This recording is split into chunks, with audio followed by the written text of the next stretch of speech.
કૃષ્ણ વિદ્યાર્થી મિત્રો, આપણે લાસ્ટ ટાઈમ મેં તમને પાઠનો સારાંશ કીધો હતો અને પ્રસ્તાવના વાંચી હતી, બરાબર.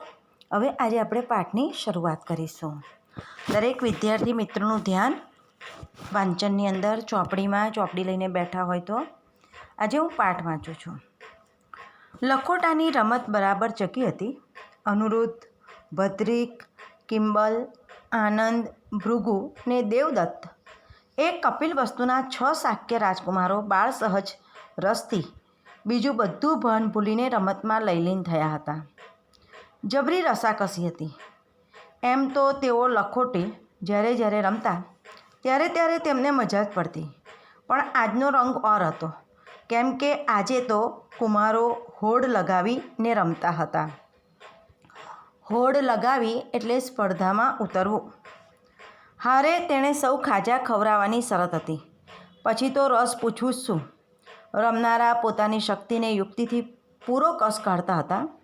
સામસામી બોલચાલના આનંદ અને પ્રશંસાનો વિરોધ ને વાંધા, રોષ અને ધમકીના વારંવાર નીકળતા ઉદ્ગારો સૂચવતા હતા કે ઉશ્કેરાટ વધીને ક્યાંક પહોંચ્યો છે.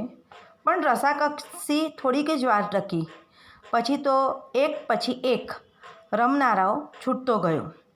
અનુરુદ્ધ એક દાવમાં પાછળ પડતો ગયો. છેવટે બધા છૂટી ગયા. અનુરુદ્ધ બાકી રહી ગયો. ખાજા લાવ ના પોકારથી તેને સૌએ ઘેરી લીધો. અનુરુદ્ધે તરત જ શરત પ્રમાણે માતાને ખાજા મોકલવા કહેવરાયું. ખાજા આવી જતાં સૌએ મોજથી દાબ્યા. વળી પાછી રમત શરૂ થઈ ગઈ. એવો જ રંગ જામ્યો. ફરી અનુરુદ્ધ પાછળ પડતો ગયો. બીજી વાર પણ એ હાર્યો. ખાજા મંગાવ્યા, સૌએ ઉડાવ્યા. ત્રીજી વારની રમતનું પણ એ જ પરિણામ આવ્યું. અનુરુદ્ધ હાર્યા કરે છે, ખાજા મંગાવ્યા કરે છે ને તેની માતા મોકલ્યા કરે છે. જ્યારે ચોથી વાર પણ અનુરુદ્ધ હારી ગયો ને દાસી ખાજા મોકલવાનો સંદેશો લઈને આવી, ત્યારે માતાને આ વાત હવે જરા વધારે પડતી લાગી. તેણે અનુરુદ્ધની આંખ ઉઘાડવાની જરૂર જણાઈ. સહેજ ઊંચા સ્વરે તેને દાસીને કહ્યું, જા જઈને કુમારને કહે કે નથી ખાજા ભરી રાખ્યા તારા માટે, તે હું મોકલ્યા કરું. દાસી જઈને અનુરુદ્ધને માતાને શબ્દને કહ્યો.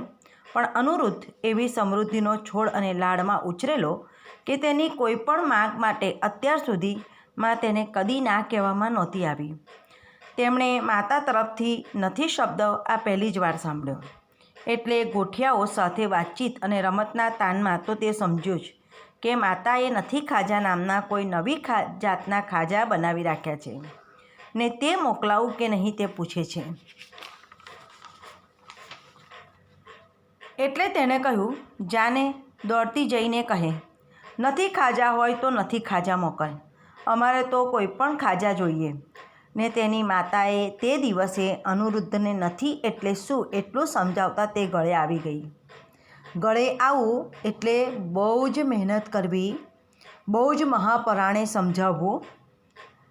શાક્યોના મોવડી શુદ્ધોદનના ભાઈ અમિતોદનનો નાનો પુત્ર ભગવાન બુદ્ધનો પિતરાય અનુરુદ્ધ આવી સુંવાળાપણથી ઉછર્યો હતો. તેણે જ્યારે યૌવનના ઉંમરે પગ મૂક્યો ત્યારે તેના માટે ઋતુ પ્રમાણે 3 પ્રાસાદ બનાવવામાં આવ્યા હતા.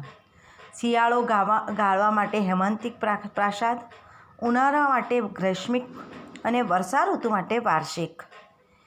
ચોમાસા માટે તે પોતાના વાર્ષિક પ્રાસાદમાં જ રહીને ગાળતો હતો. એ 3-4 માસ તે ઉપરથી નીચે પગ ન મૂકતો. પ્રાસાદમાં સુખ સગવડ અને આનંદ પ્રમોદના સાધનો ભરપૂર હતા. વાદક વિનાના વાજિંત્રા વાગતા. મન થયા ભેગી વસ્તુ હાજરો થતી. સરખા મિત્રો મળતા. વાર્તા વિનોદ અને સમય ક્યાં વીતી જતો તો તેને કોઈને કશું ભાન ન રહેતું. એકવાર એવી ગોષ્ઠી કરતા કે અનુરુદ્ધ, ભદ્રિક, કિંબલ બેઠા હતા. વાતમાં તેઓ કંઈક વધારે પડતા જ ઊંડા ઉતરી ગયા ને એવી ચર્ચા નીકળી કે આપણે હંમેશા બિરંજ ખાઈએ છીએ.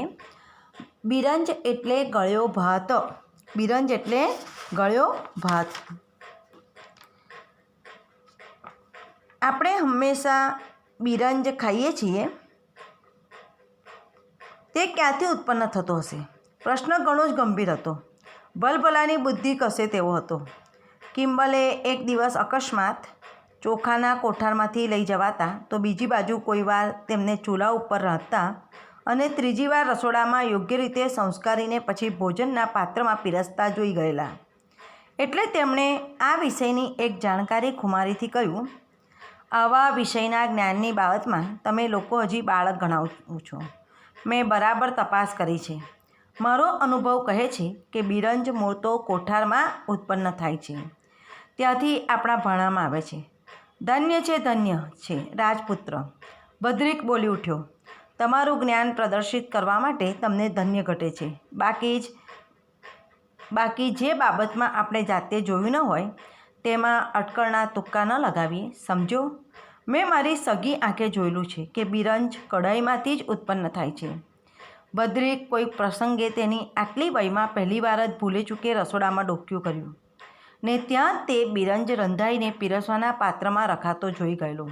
એટલે તેણે કિંબલને વાત પોતાના આ જાત અનુભવની જબરી મૂડી બળે એક ઉટંગ તર્ક ગણીને હસી કાઢી. એટલે ખડખડાટ હસીને અનિરુદ્ધ બોલ્યો, મિત્રો, કાંઈક અવિનય લાગે તો મને ક્ષમા કરજો, પણ તમે બંને માન પ્રેરે એટલી ઊંચી બુદ્ધિ ધરાવતા હોવા છતાંય અત્યારે કેમ મૂરખ જેવી વાત કરી રહ્યા છો? મને નથી સમજાતું. હું સમજણો થયો ત્યારથી તે અત્યાર સુધી મારા એક દિવસના પ્રત્યક્ષ અનુભવથી જ હું માનું છું કે પીરસવાના સુવર્ણ કટોરામાંથી જ બિરંજ ઉત્પન્ન થાય છે, બીજે ક્યાંક નહીં. પીરસવાના પાત્રમાંથી પોતાના ભાણામાં બિરંજ પીરસાય છે. એટલું વાત કરતાં તું શું ચીજ છે, ક્યાં ને કેમ થાય છે એ વિશે અનિરુદ્ધને કદી કોઈ પણ જોવા જાણવાનું બન્યું ન હતું. નિત્યનું જીવન અને જગત કેમ ચાલે છે તેની ઉપર ઝાઝા વિચાર વેડફી મનને કષ્ટ આપવાનું આ કુમારોએ પ્રયોજન પણ શું છે? આવા સુખ વૈભવમાં અનિરુદ્ધ નવયૌવન દિવસો એક પછી એક વીતતા ગયા. એટલામાં એક દિવસ અનિરુદ્ધે તેના મોટા ભાઈ મહાનામે બોલાવીને વાત કરી. ભદ્રિક એનો મિત્ર છે અને મહાનામ એના મોટા ભાઈનું નામ છે. વત્સ અનિરુદ્ધ, તું જાણતો હોઈશ કે ભગવાન બુદ્ધે પ્રવજ્ઞા લીધી છે. તે પછી તેમની પાછળ અનેક અભિજાત, ખાનદાન અને કુળવાન સમાનાર્થી શબ્દ છે. અભિજાત, ખાનદાન અને કુળવાન. અભિજાત શાક્ય પુત્રોએ સંસાર છોડ્યો છે. દરેક કુટુંબમાં કોઈ નહીં ને કોઈ ભગવાનને અનુસર્યું છે, પણ આપણા કુટુંબમાંથી એક જણ પણ ઘર તજીને ભગવાનને પગલે અણગાર નથી બન્યું. અણગાર એટલે ઘર છોડવું તે. આ વાત આપણે ઘણું નીચું જોનારી ગણાય છે ને મને કેટલાક સમજથી ખટક્યા કરે છે. આપણે ત્યાંથી એકાદ જણે તો પ્રવજ્ઞા લેવી જ જોઈએ. તો નિર્ણય કર કે આપણે બે છીએ, તેમાં કાં તો તું શ્રમણ બનું, કાં તો પછી તું બન, કાં તો હું શ્રમણ બનું અને કાં તો પછી તું બન. પણ આ પ્રવજ્ઞા લેવી, શ્રમણ થવું એટલે બૌદ્ધ સાધુ થવું, અણગાર બનવું, એ શબ્દ અનિરુદ્ધે પહેલીવાર જ સાંભળ્યો હતો. શ્રમણ બનવું એટલે મુંડન કરાવી શરીર સુખ પ્રત્યે અનાસક્ત રહી ભિક્ષા માગી નિર્વાહ કરવો.